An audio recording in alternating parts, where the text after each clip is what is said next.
The Economist.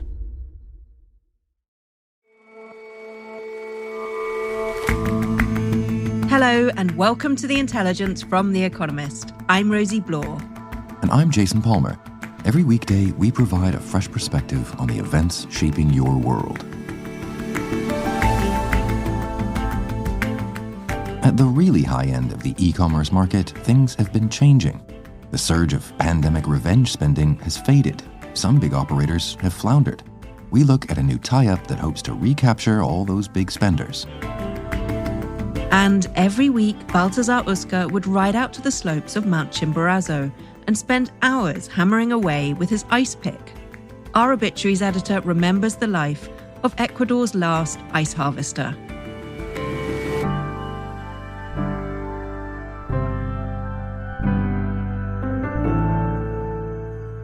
First up, though.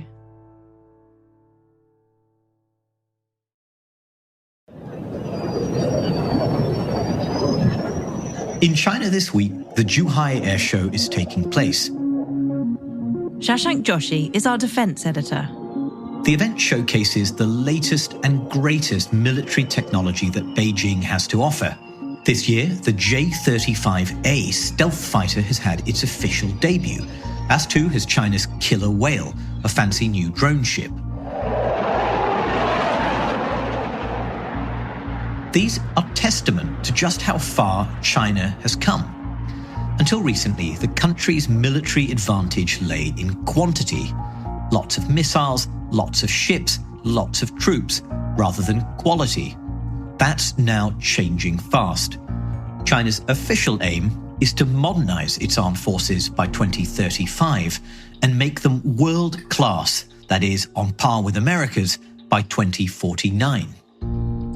American officials worry that it is well on the way to meeting those aims. Beijing is catching up in several areas. In fact, in some, it's already begun to pull ahead. So, Shashank, in which areas is China now gaining dominance? We could point to lots of areas, Rosie, but I think the place to begin is probably its navy. China's navy is the biggest in the world. That's pretty well known by now. And for a long time, it was thought to be very big, but not necessarily all that good. What we're now seeing is actually it's producing some very, very good warships. In some cases, these are of comparable design, comparable quality to American ships, according to America's Office of Naval Intelligence. And although American warships are still, on average, bigger and better armed, the Chinese ones are catching up.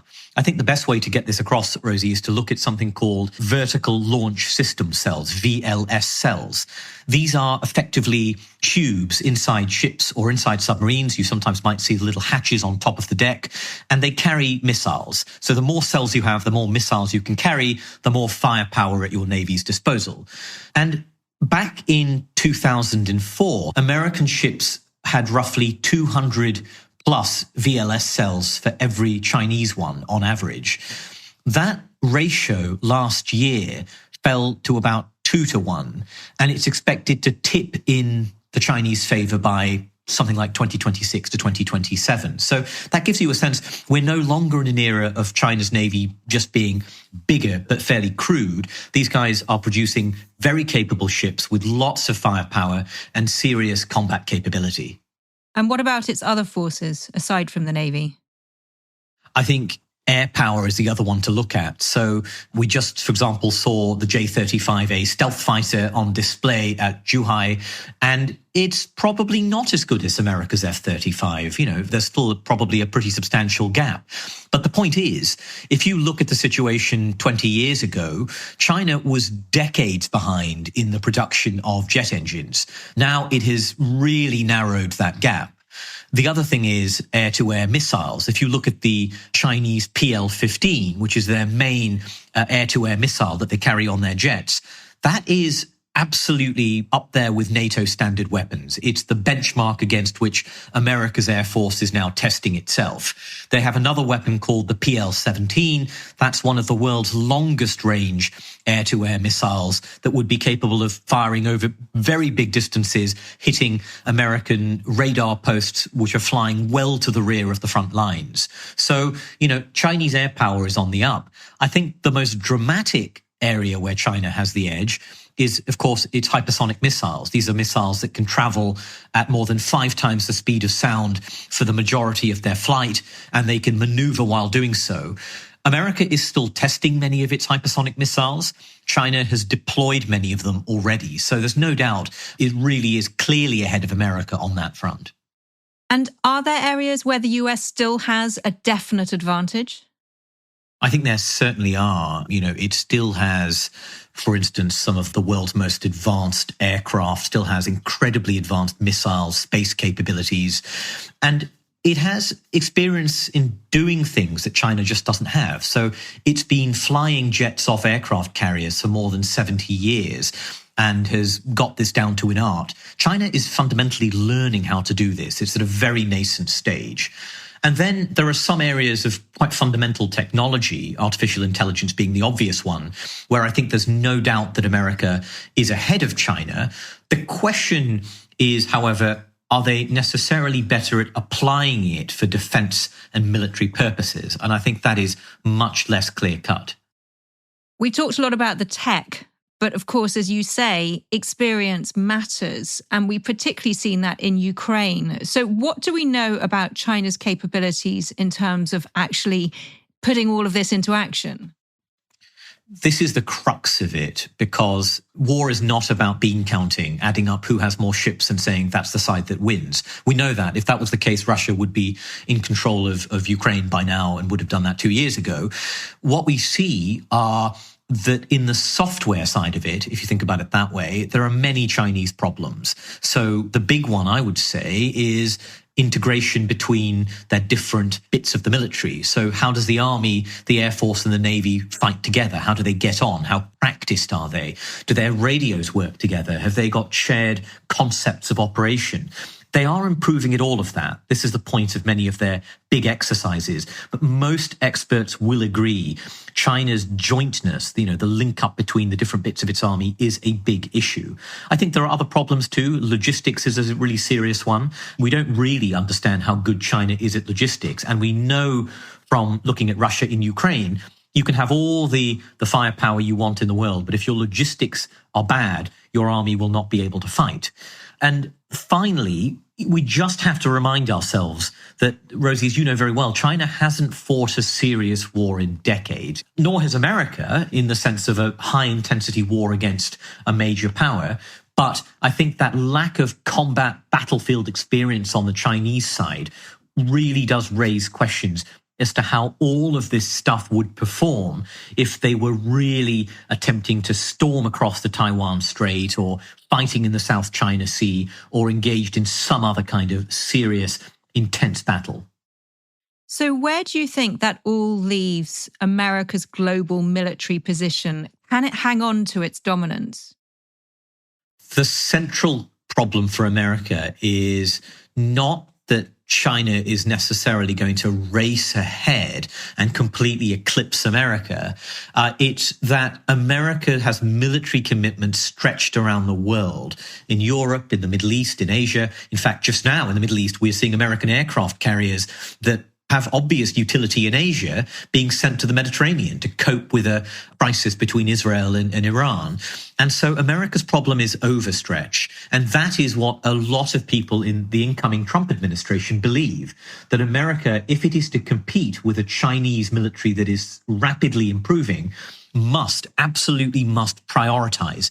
It must do less in Europe. It must do less in the Middle East in order to do more in Asia. That's part of it. I think the other half of it, Rosie, is that there are capabilities that are being built now, investments being made now, that will eventually help to narrow the gap with China. The obvious one is AUKUS, the big submarine pact between America, Australia, and Britain. The problem is that the nuclear submarines produced by AUKUS will only come on stream in the 2040s. So that is a long, long way away. And in that time, you are probably going to continue to see China and the People's Liberation Army get bigger and bigger and better. Shashank, great to talk to you as always. Thank you so much. Thanks very much for having me. And you can hear more about what China thinks about a Trump presidency on this week's episode of Drum Tower. You'll need to be a subscriber to listen. Search Economist Podcast Plus for a free trial.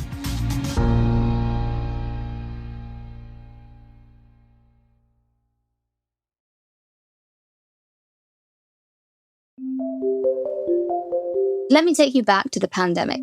Avantika Chilkoti is The Economist's global business correspondent.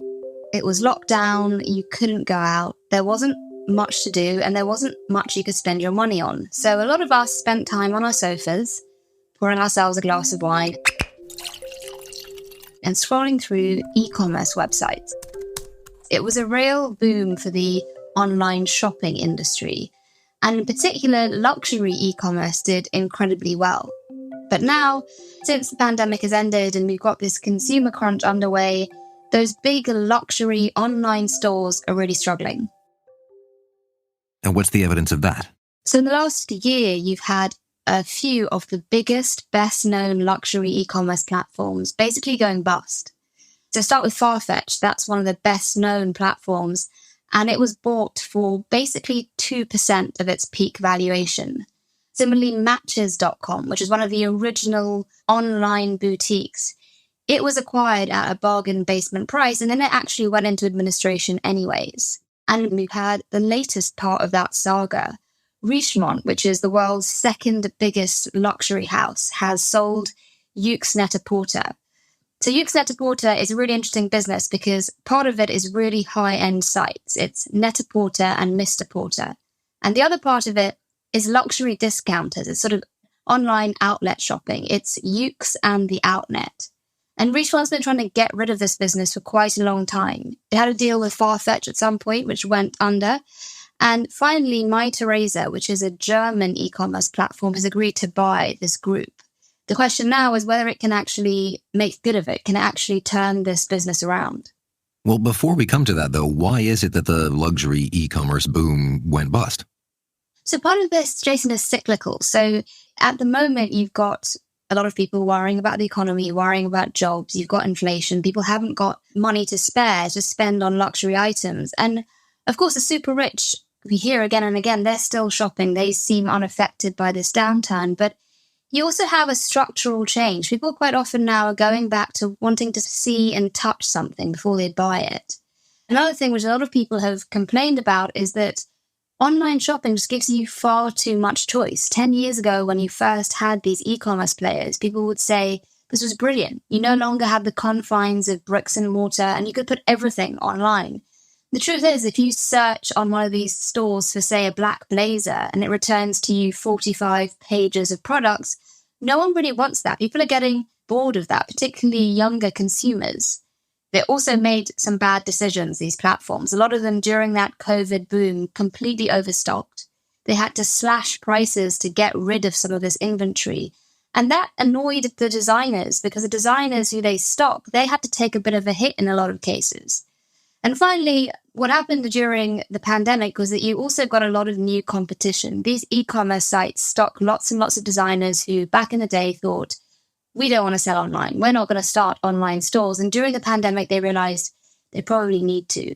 So when the designers are selling their own wares on their own sites, you've got a whole new lot of competition for these e-commerce platforms that they frankly can't keep up with. So all of that suggests that basically Mytheresa, now in the position to buy Yoox Net-a-Porter, shouldn't actually be able to do so. Why is it?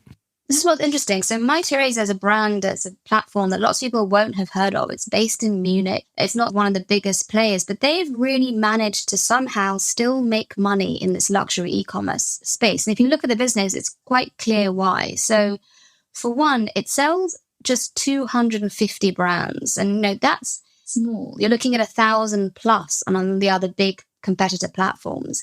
It only has very high-end brands that people already know. It's not a place for new up-and-coming designers or for aspirational luxury. And because of this, they have a very targeted, very well-off customer base that they cultivate. So they do these money can't buy experiences. If you're a regular customer, you'll get invited on a boat down the French Riviera or a picnic with a famous fashion designer in Italy. And it keeps people coming again and again. And finally, being a German group, they also have pretty good logistics. So just recently, they opened a new warehouse, which is very clever, but it's basically by an airport. It means that some of their customers who order at dinner time can still order a product which will get onto those first planes that go out at crack of dawn the next day, and they can get that order perhaps even if they're in Europe the next day. So the logistics that Mytheresa has set up is also incredibly smart. And now that they've bought Yoox Net-a-Porter, they're about to become an e-commerce giant. But how does Mytheresa hope to sort of evade all of the forces that you were talking about before that is sort of against this kind of e-commerce giant idea? So Mytheresa has a really clear plan for Yoox Net-a-Porter. I interviewed the chief executive of Mytheresa just a day after they'd made the announcement. And his view was that essentially they're going to have to carve out the luxury brands, Net-a-Porter and Mr. Porter, from those outlet discount online retailers which do cut price designer gear.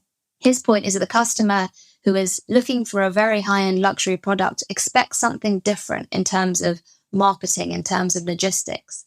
So they have a plan to merge the back end of Mytheresa with Net-a-Porter and Mr. Porter, which he says gives them synergies, whatever that means, and carve out that discounting business. So I guess we'll see now in the next few years how they actually manage to do that. He said to me that in the next 4 to 5 years, he expects that combined business to be profitable. So he's got this target and it's just a wait and see now. Thanks very much for your time, Avantika. Thanks for having me, Jason.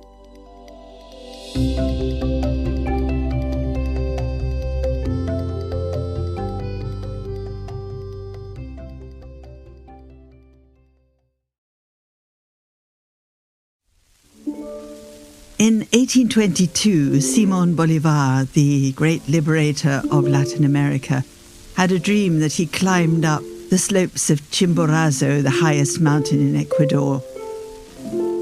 Anne Rowe is The Economist's obituaries editor.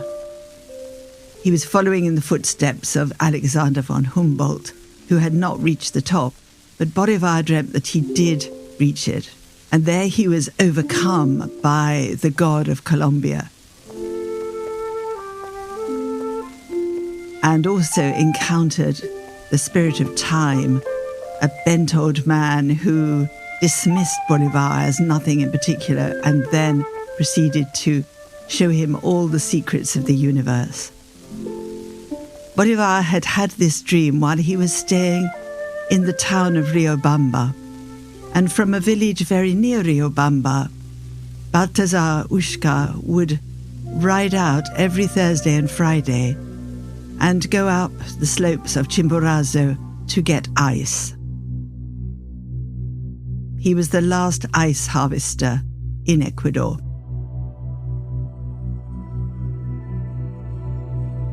He would set off early in the morning. The sun had had a chance to melt the snow. He'd just have a bowl of coffee and a hunk of bread for breakfast. He would get his donkeys ready for a trek which often lasted as much as 7 hours to get him the 16 miles up to the ice mine. Before he set out, he was careful to remember his prayer to Chimborazo because, like Bolívar, he'd become aware of the godlike nature of the mountain. He'd been brought up to think of Chimborazo as his father and master, and so he prayed to the mountain that it would keep him safe against falling rocks and avalanches, and that he would get safely home at the end of the day.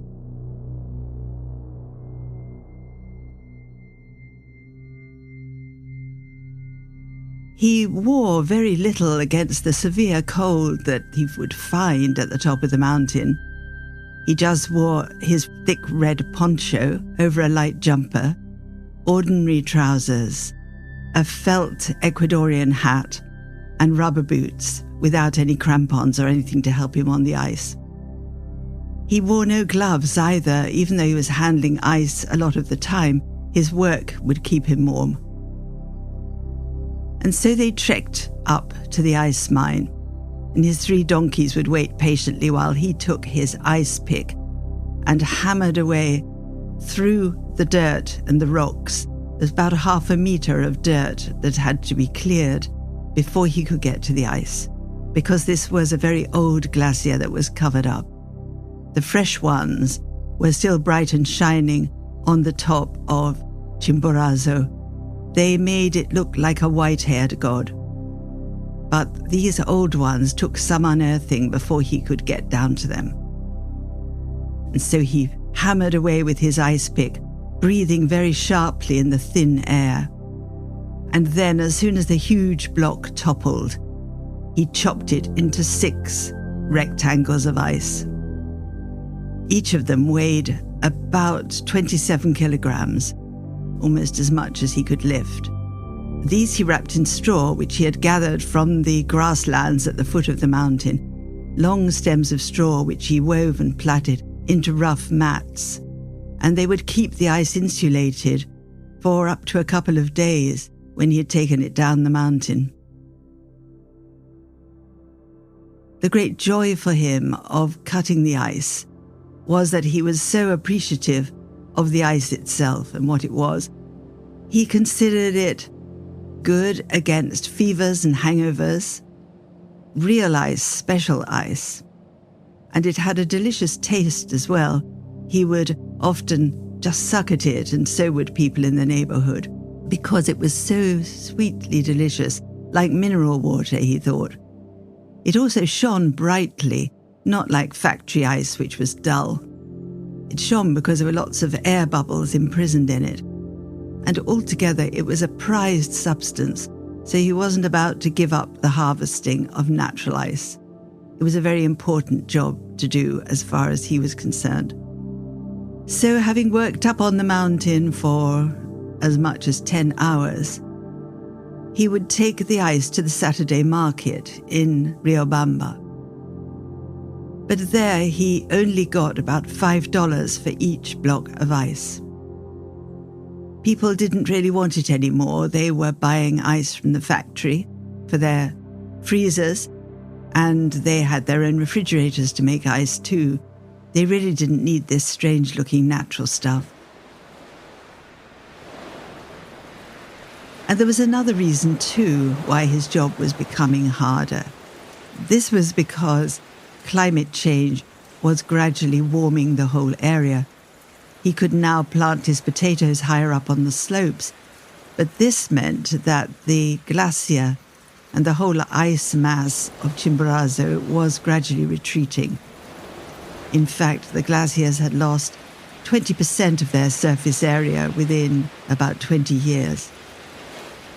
It was also more dangerous to climb up there because the rocks on the mountain were held together by ice. And if the ice melted, then the rocks were more likely to come down as avalanches. All in all, then, it was a very different scene, and climate had changed so much that Balthazar certainly felt it himself. And as he looked up from Riobamba, he could see that the shape of the mountain was changing. And he could feel that the gods up there were not sleeping quite as calmly as they had before. Anne Rowe on Balthazar Uska, who has died aged 80.